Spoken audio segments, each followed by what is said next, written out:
1941. Bayangkanlah rakan, deruan ombak Selat Melaka tidak lagi tenang. Di ufuk timur muncul kapal-kapal besar dengan bendera berwarna merah, putih dan biru. Siapakah mereka? Mengapa mereka datang ke sini? Assalamualaikum warahmatullahi wabarakatuh dan salam sejahtera. Nama saya Nur Hazira Nasyazani binti Heron Faizal. Saya dari Sekolah Kebangsaan Tan Supat, Kod Sekolah BBA 1023. Hari ini saya akan membawa anda semua mengembara melalui senaskah Pengaruh Belanda, karya Nurhaini binti Muhammad Yusof.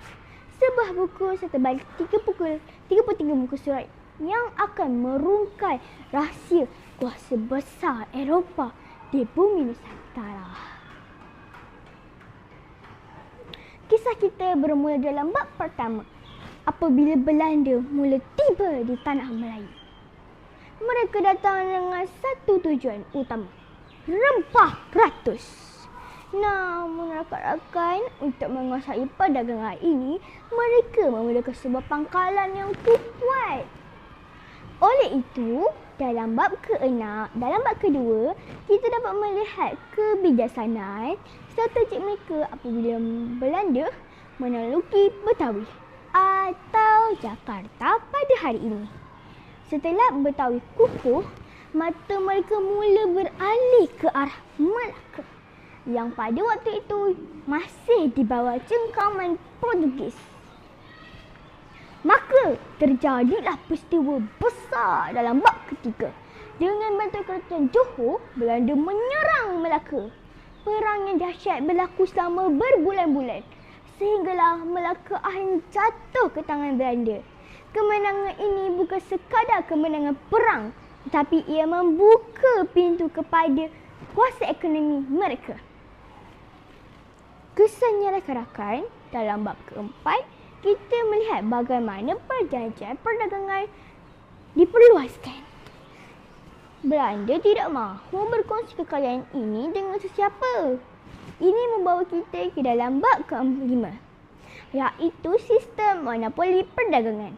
Segala biji timah dan rempah ratus mesti dijual hanya kepada mereka. Hebat bukan cara mereka mengawal ekonomi kita suatu masa dahulu? Namun, sepandai-pandai tumpai melompat, akhirnya jatuh ke tanah juga.